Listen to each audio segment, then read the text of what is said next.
How well we work, apparently, depends on why we work.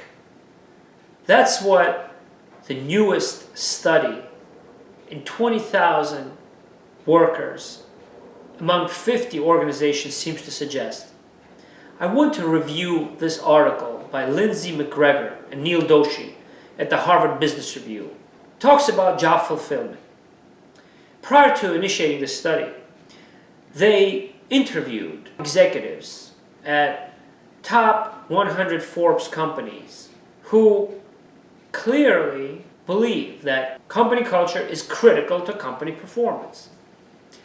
But they sought out more reasons about job fulfillment, more reasons that determine job fulfillment. And they came up with a hypothesis that there is a spectrum of job fulfillment along 6 different domains or categories based on their interviews with these Forbes leaders. And what they did was they applied a score called TOMO score, Total Motivational Score, based on these 6 domains along the spectrum of job fulfillment, from least fulfilled to most fulfilled at work. And they surveyed 20,000 employees at 50 different companies. Now, what are these 6 domains of job fulfillment according to Lindsay and Neil? 3 of them improve job performance, while 3 on the least fulfilled side of the spectrum inhibit performance. So the best predictor of strong performance is play, according to their definition. When the outcome of your work is related and dependent on the work itself. When you're a teacher and you go to school to teach and you enjoy teaching, regardless of when you will be promoted, regardless of the students that you have, their families, their problems, their issues, you enjoy the process of teaching. As we all expect, work is best when it's effortless, when it feels like play, or when it doesn't feel like work. Number 2, purpose. When the outcome of your work, as they define it, determines your identity. When you clearly know that you are a physician because you want to help save people's lives. You want to be a hero in other people's lives. You want to do no harm. That's why you take the oath. It determines who you are as a person. That's why you work, where you work, and why you work. 3rd, potential. When the outcome of your work is dependent on your potential. You're a teacher. You go to teach because you know you have potential to become a principal. And that drive alone, regardless of your skills, your talents as a teacher, is enough to propel you to perform well. It's the 3rd highest predictor of strong performance. The 3rd, not the best, but still, that drive is very, very important. Now the 3 least fulfilled domains or categories at work. So number 4 out of 6, emotional pressures. When the emotional pressure from family, from peers, and the perceptions that you care about determine where you work, the outcome of your work is dependent on that variable, the emotional pressures. Chances are you may not perform that well because of that kind of pressure. Number 5, economic pressures. Life takes many different turns, and we all have financial, economic responsibilities to ourselves, to others, after we graduate, or before we graduate, for those of us who don't go to school or don't go to college. The outcome of your work is dependent on that economic pressure.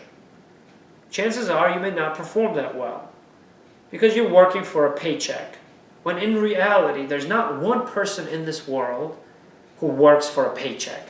Even those who say that they work for a paycheck They don't know themselves. They don't have that self-awareness or the understanding of the human condition or the world around them. Because studies also confirm that all of us really look for others with whom we can share our feelings at work and in life.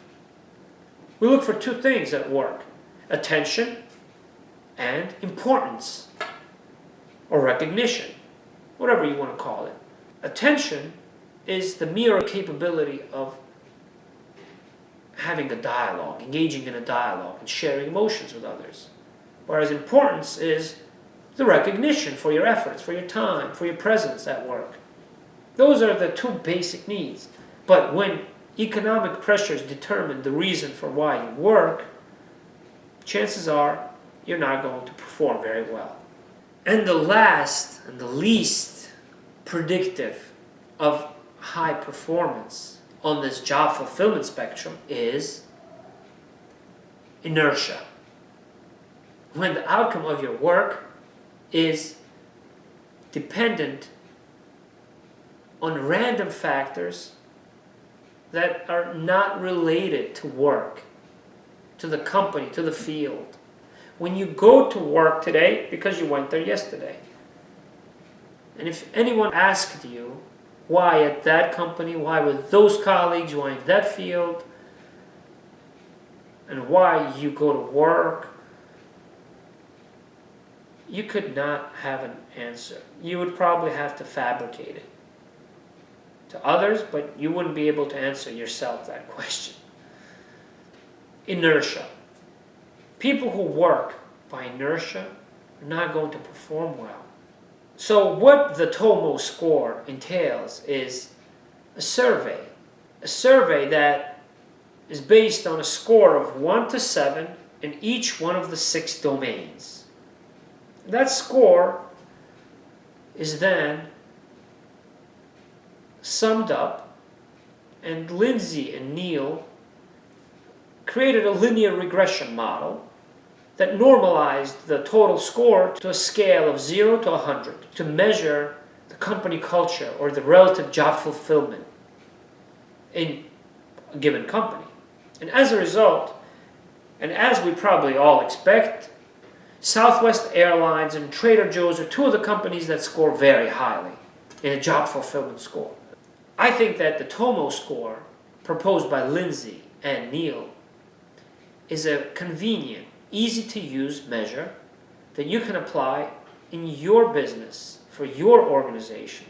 6 questions with a scale of 1 to 7 on the job fulfillment that have relative meaning. It's not an absolute score of job fulfillment. You can't be fulfilled one day, consider it play, and then another day you could consider an economic pressure. Right? So there's a spectrum. So you have to ask, and you have to send these surveys not just once a year, but probably regularly. It's not a painstaking type of instrument. It's only 6 questions from 1 to 7 are the options for each of the 6. And that way you have your hand on the pulse of your company, of your employees, and can predict your company's performance. So remember, how well we work depends on why we work. That's the conclusion from this recent article.